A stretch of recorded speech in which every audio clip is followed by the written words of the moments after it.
बच्चों right and left kidney के जो काफ़ी ज़्यादा इंपॉर्टेंट हैं और आगे जाते हैं, ठीक है। लेफ्ट एंड राइट किडनी के हमने इंटीरियर एंड पोस्टीरियर रिलेशंस देखने हैं। आपको पता है राइट किडनी जो है वो थोड़ी सी नीचे होती है, जबकि लेफ्ट किडनी थोड़ी ऊपर होती है। ये बात तो सबको ही पता है कि हमारे पास जो लेफ्ट एंड राइट किडनीज हैं दोनों के बिल्कुल ऊपर जो है वो क्या लाई करता है, हमारे पास सुप्रारीनल ग्लैंड्स लाई करते हैं, ठीक है। सो दोनों में पहला पॉइंट कॉमन आ गया कि इंटीरियरली दोनों में क्या प्रेजेंट होता है, हमारे पास सुप्रारीनल ग्लैंड, ठीक है बच्चों। दोनों तरफ क्या होगा, हमारे पास सुप्रारीनल ग्लैंड्स होंगे, ठीक है। और आप सोचें जहाँ पे किडनी है सुप्रारीनल ग्लैंड्स, ठीक है। सो जहाँ पे हमारे पास किडनी है, जो हम बात कर रहे थे उनकी जो राइट किडनी है वो थोड़ी लोअर होती है। वो होती ही क्यों है, क्योंकि जो लिवर होता है उसका राइट लोब काफ़ी बड़ा होता है और उसकी वजह से जो राइट किडनी है वो थोड़ी लोअर होती है, ठीक है। सो किडनी के इंटीरियरली यहाँ पे नजर आ रहा है हमें कि दूसरी चीज़ जो प्रेजेंट होगी वो क्या होगा, लिवर होगा, ठीक है बच्चों। दूसरी चीज़ जो राइट साइड पर होगी वो क्या होगा, लिवर होगा। जबकि हमारी बॉडी के डिफरेंट रीजन हमने पढ़े हुए हैं, ठीक है। हमें पता है राइट साइड पर लिवर होता है और लेफ्ट साइड पर क्या होता है, स्प्लीन, ठीक है, स्प्लीन होता है। आपने इसको याद रखना है SSP से, ठीक है। जो लिवर की ऑपोजिट चीज लिखनी है ना लेफ्ट साइड पे, उसको आपने याद रखना है SSP से, ठीक है। स्प्लीन होता है, लेफ्ट साइड पे स्टमक होता है और क्या होती है हमारे पास पैनक्रियाज होती हैं, ठीक है। तो उसको हम लेफ्ट साइड पे क्या लिखेंगे, SSP, स्प्लीन, स्टमक, पैनक्रियाज। तीसरी चीज जो हमारे पास राइट साइड पे आ जाती है, आपको पता है जहाँ पे किडनीज होती है वहाँ पे हमारे पास स्मॉल इंटेस्टाइन होता है। स्मॉल इंटेस्टाइन के कुछ पार्ट्स होते हैं, ठीक है, और फर्स्ट एंड सेकेंड पार्ट, ठीक है। सो ये हमारे पास जो सेकेंड पार्ट है राइट कोलिक फीजर, राइट साइड है तो ये राइट कोलिक फीजर, और second part of duodenum, small intestine का भी जो ड्यूडेनम है उसका जो सेकंड पार्ट है वो कहाँ आ रहा होता है, किडनी के राइट किडनी के इंटीरियरली, ठीक है। सो थर्ड चीज हमारे पास क्या आ रही होती है यहाँ पे, राइट कोलिक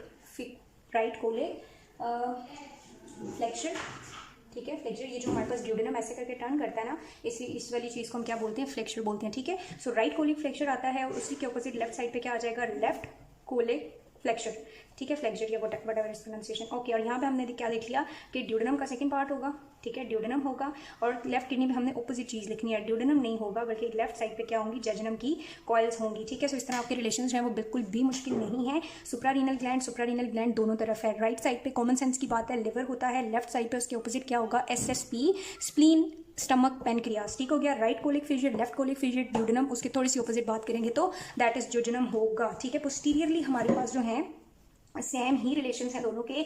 आपने बच्चों पोस्टीरियरली 3 रखने हैं मसल्स, 3 लिखनी है नर्व्स, और 3 जो है हमने स्ट्रक्चर लिखने हैं जो प्रेजेंट। आपको पता है कि जहाँ पे किडनीज हैं उसी पे हमारे पास पीछे क्या होता है, डायफ्राम। पोस्टीरियरली क्या होता है, डायफ्राम से मिलती जुलती एक और चीज लिख लेते हैं, दैट इज CTR, ठीक है, कोस्टो डायाफ्रेगमेटिक रिसेस ऑफ प्लूरा, ठीक है। वो चीज होती है डायफ्राम है, कोस्टो डायाफ्रेगमेटिक रिसेस है, डायफ्राम से मिलती जुलती, और एक और चीज हम भूल रहे हैं, दैट आर रिब्स, ठीक है। सो लेफ्ट राइट साइड पे हमारे पास कौन सी होती है, 12th रिब होती है, ओके। अब हमने 3 मसल्स लिखने हैं। सो पोस्टीरियरली आपके पास मसल्स कौन से होते हैं, हमने पढ़े थे लोअर लिम्ब में, सॉस, ठीक है, एक सॉस आ जाता है, ठीक है। और वैसे आप इसको याद रख सकते हैं QTP से, QTP, ठीक है, QTP से, Q से क्या है, क्वाड्रेटस लैम्बोरम, ठीक है, क्वाड्रेटस लैम्बोरम ट्रांसवर्सैलिस एब्डोमिनस, क्योंकि एब्डोमिन वाला रीजन है तकरीबन, और सॉस। सो QTP से आपके क्या हैं, तीनों मसल्स हैं। डायफ्राम, कोस्टो डायाफ्रेगमेटिक है, 12th रिब आपके क्या है, पोस्टीरियरली स्ट्रक्चर्स हैं। 3 नर्व्स आ जाती हैं। सो हमारे पास एक होगी सबकॉस्टल, ठीक है, इलियो इंग्वाइनल नर्व और इलियो हाइपोगैस्ट्रिक, इलियो हाइपोगैस्ट्रिक, ठीक है बच्चों। 3 नर्व्स हैं, इलियो इंग्वाइनल, इलियो हाइपोगैस्ट्रिक, सबकॉस्टल। आप इसको इस तरह से याद करेंगे बिल्कुल मुश्किल नहीं लगेगा। मसल्स QTP हैं, क्वाड्रेटस लैम्बोरम, ट्रांसवर्सैलिस एब्डोमिनस, सॉस, और डायफ्राम, कोस्टो डायाफ्रेगमेटिक रिसेस, और 12th रिब। क्योंकि लेफ्ट वाली किडनी थोड़ी ऊपर होती है, सो लेफ्ट किडनी में हमारे पास 11th और 12th रिब्स दोनों आएंगी। सो इतने सिंपल से हमारे पास क्या थे, किडनी के रिलेशंस थे। आई होप कि आपको याद हो जाएंगे। बाकी आप इसको एटलस से विजुअलाइज अगर करेंगे तो फिर ये बहुत अच्छी तरह आपको समझ आ जाएंगे, ठीक है।